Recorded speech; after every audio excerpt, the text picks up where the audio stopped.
I remember the exact sound my body made when it hit the kitchen tiles, a dull, heavy thud, like meat dropped onto concrete.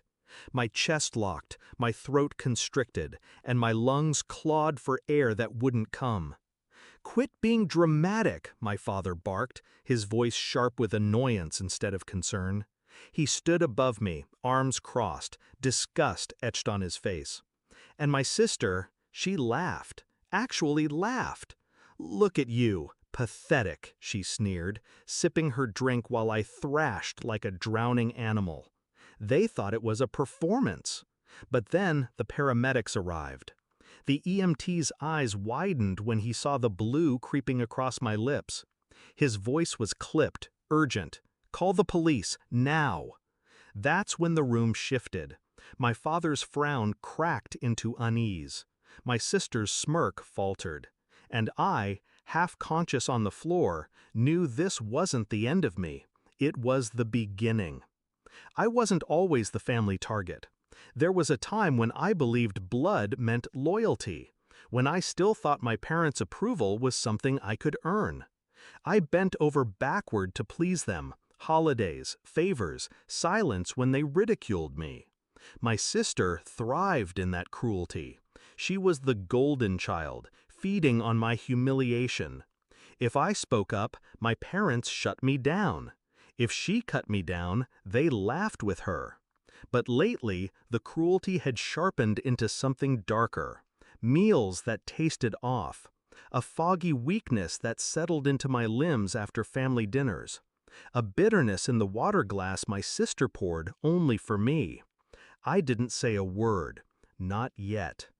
The night I collapsed wasn't random. It was their escalation. A slip too far. The hospital ran tests. At first, the doctors thought it was an allergic reaction. Then the toxicology came back. Traces of antifreeze. Antifreeze, the kind of poison that creeps into your organs silently, disguising itself as the flu, as fatigue, until it corrodes you from the inside out. The police connected the dots. My sister's access to the kitchen, the sudden leftovers she insisted I eat, the drinks she prepared only for me, and my father's refusal to take me seriously, cover, or complicity. When they questioned her, she shrugged. It was a joke. She's so dramatic, she'd probably make herself sick just for attention. But jokes don't leave glycol in your blood. I didn't need to scream or beg for them to believe me. The science screamed for me. That's when my plan crystallized. Not just survival, revenge.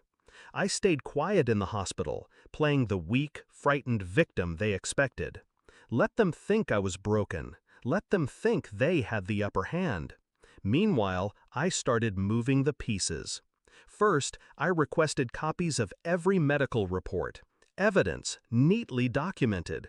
Second, I met with the detective handling my case privately, not to plead, no, to provide context, patterns, dates, the little slips I'd observed but hadn't voiced, the odd taste, the jokes about how I wouldn't last long in this family. And third, I began securing my future. Quiet calls to my lawyer, a careful transfer of my savings into an account they couldn't touch, my will rewritten. If my life was currency to them, I was taking it off the table. The night of my release, my family staged a dinner. My mother insisted on it. "To put this behind us," she cooed. My father avoided my eyes. My sister smirked, as if daring me to accuse her. I sat at that table, bandage still taped to my arm, hands steady around the fork. And then I slid the manila folder across the table. Police reports, lab tests, copies of the warrant that was about to be executed. "You always said I was dramatic," I said softly, locking eyes with my father. Turns out I wasn't dramatic enough. My sister's face drained of color. My father finally looked small. My mother's hand trembled against her wineglass. And then, like I'd timed it, the knock at the door. Uniforms, badges, cold metal cuffs snapping shut on wrists that had pointed at me my whole life. Watching them taken away didn't fill me with joy. Joy is too light a word. It was vindication. The weight of years sliding off my chest. For once, I didn't need to scream to be heard. The silence in the dining room was enough. The fear in their eyes was enough. Now, when people ask if I miss my family, I tell them this: I never lost a family. I lost my captors. And when I finally walked out of that house, head high, lungs full of clean air, I realized something. They had tried to poison me slowly, but I was the one who killed them, without lifting a hand. I just told the truth, and the truth was lethal.